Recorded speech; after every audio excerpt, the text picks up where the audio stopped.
They think I'm crazy, but I know something is trying to get me. What you're feeling is normal anxiety. Stick with your medication. Keep your appointments. We can help you get over these paranoid feelings. Pfft, my therapist says it's all in my head, but I know better. Paranoia didn't try to kill me when I was 4. When I was 4, I nearly drowned in the bathtub. We had a little old grungy plastic tub in my parents' bathroom, where I took my baths usually. I can remember it vividly. A tub full of suds, my mother reading a paperback on the toilet as she observed me at play, my boat and my duck bobbing happily on the surface. I was pretending my duck was a sea monster. It stalked the boat through the foam and the bubbles when the phone rang in the hallway and my mom left to get it. She was gone for a minute, maybe, but that was all it took. My duck attacked the boat, dragging it under the water, and I submerged as well, closing my eyes and dropping below the soapy water. Then, as my duck battered the ship under the warm deluge, I felt something wrap its hands around my shoulders. I struggled for a minute, confused, suddenly terrified, and as the breath puffed out of my lungs, I felt myself dragged deeper than our bathtub had ever been. I kicked and struggled, and when something else wrapped around my neck, I bit it. My mother dragged me out of the bath, my teeth still clenched on her arm. If she hadn't saved me, I would have drowned then and there. That was the first time, but it was far from the last. I was terrified of baths after that. I was afraid that something would get me if I ever got in the tub again. That's not to say I never bathed. My mother was still insistent that I have a bath, so, I didn't become the smelly kid in class. I would fight her on baths, refusing to sit in the tub or even entertain the idea of getting close to it. Finally, she would just throw me, clothes and all, into the tub. There I would wash as quickly as possible and jump back out. I would always wash my hair in a frantic, fitful way, but I always felt like something was watching me while I did it. I could feel it creeping up on me, and I was always shaking when I opened my stinging eyes to look behind me. I quickly learned to take showers, and for a while, I felt relief. This appeased my mother. As long as I was bathing, she didn't care how it happened. I would still take as little time as possible, but I still felt those eyes on me whenever I showered.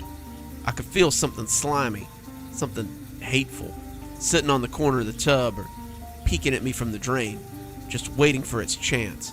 I would glance around, trying to see it as the shampoo stung my eyes, but there was never anything there. I lived like this for years, afraid of something that watched me as I showered. Finally, it got to the point where I could almost feel its eyes on me while I lay in bed, the bathroom door joining to my bedroom. I would close it, sometimes even propping a chair underneath it, but I would still lie awake and swear I could feel those eyes staring at me. I could feel them when I went to the bathroom too, and it finally became too much to handle. I was 13 when I finally told my parents about it. I was sitting on the couch shivering in my towel as I cried and cried, pouring my heart out to them. I told them about the thing that had tried to get me when I was young. I told them I thought I was going crazy, feeling those eyes all the time. I told them I couldn't function anymore, and that I didn't know how much longer I could live like this. This fear bubbling up inside me like soap suds. They took me to a psychiatrist, because of course they did, feeling I might be a danger to myself. They weren't wrong. I was quickly approaching the point where my anxiety and my paranoia would have driven me towards something drastic. The psychiatrist listened, made notes, and told me that it sounded like I had a classic case of scopophobia.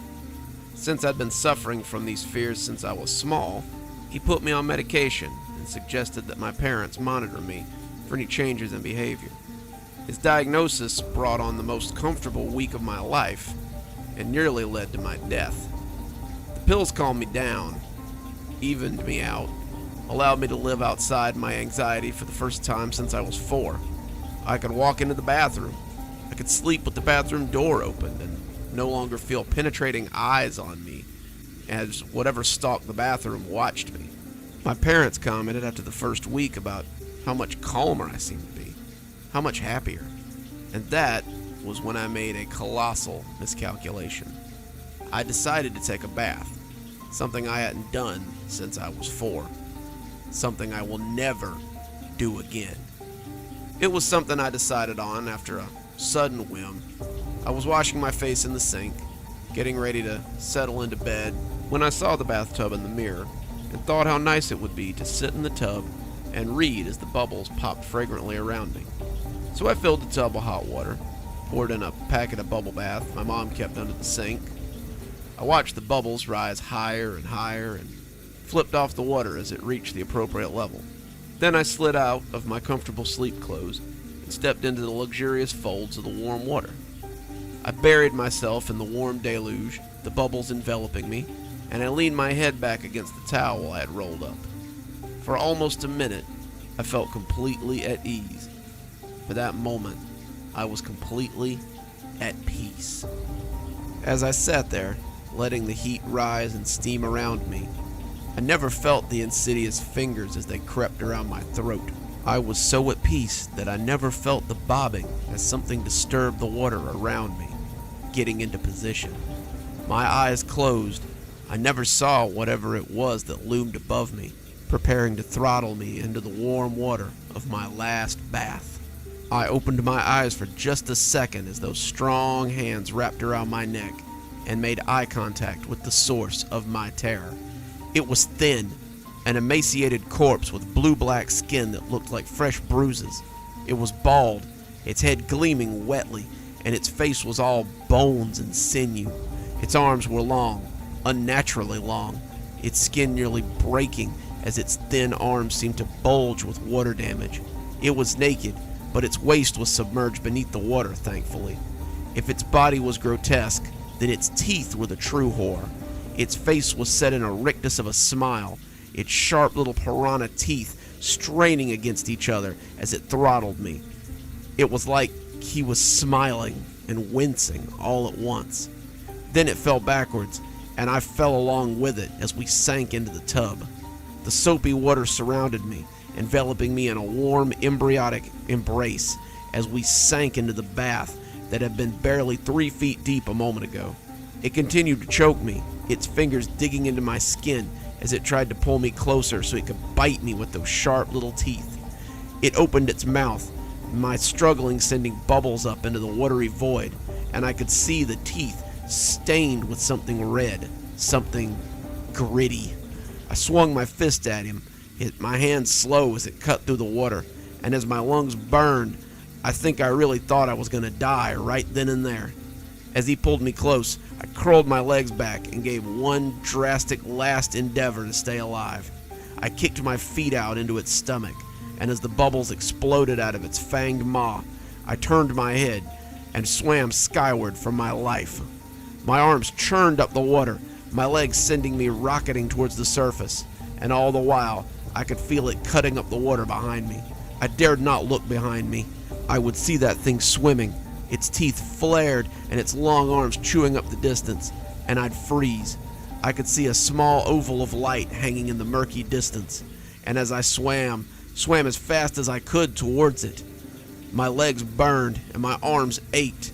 My legs felt like they were constantly connecting with something as they struck out frantically. I surfaced amidst the bubbles, tearing myself out of the tub and falling wetly on the bathroom floor. That's where my parents found me, screaming and sobbing as I huddled in the corner. This is the first time in 7 days I've had the use of my hands. My parents had me committed that night, committed for my own good. I spent the first night screaming and pulling at my restraints. There was no toilet in the room. I had been catheterized so that I wouldn't need to be unrestrained, but the room did have a drop sink near the back wall so the staff could wash their hands or refill the water cup when I wanted a drink. I've watched that sink for the last week, feeling its eyes on me as it peeks up from the drain. I watched it as it tried to lift the drain out, its fingers pressing thickly into the slits in the drain cover. Then it poked a long, probing finger from the tip of the spout. When it found that it couldn't come out through either of those means, it just sat in the drain and stared at me, its teeth making maddening little scrapes on the wall of the pipes as it just waited for its chance.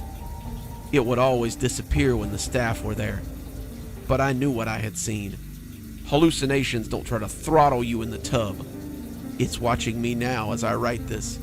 Keeping a journal is supposed to help me get over this, but I find myself just wanting to get all this down before something happens to me. It's only a matter of time before someone notices how badly I stink, and they make me shower. If I'm lucky, they'll leave someone to make sure I don't hurt myself in there. If I'm not, they'll give me some privacy, and this sneaky little bugger will have his shot. I don't know if I have the strength to hold him off again, but I intend to fight it every league of the way. Good evening, my little creeperonis. It's me, Dr. Plague. Thank you so much for joining me for tonight's reading. I'm happy to announce that we have our first patron, so thank you to Leslie Lou Riddle for being our first contributor to Patreon. If you too would like to have your name read out at the end of the story, come to Patreon and join our $5 level. That's the Spooky Skeleton tier. Other ways you can support the show is by coming to Amazon and buying a book. I highly recommend our latest, Dark Journeys, or Stragview stories if you're a fan of prison horror stories, though maybe not the ones you're thinking of. And of course, you can just come here and listen to all my stories. We appreciate you stopping by. And this is Dr. Plague, signing off. Have a wonderful evening.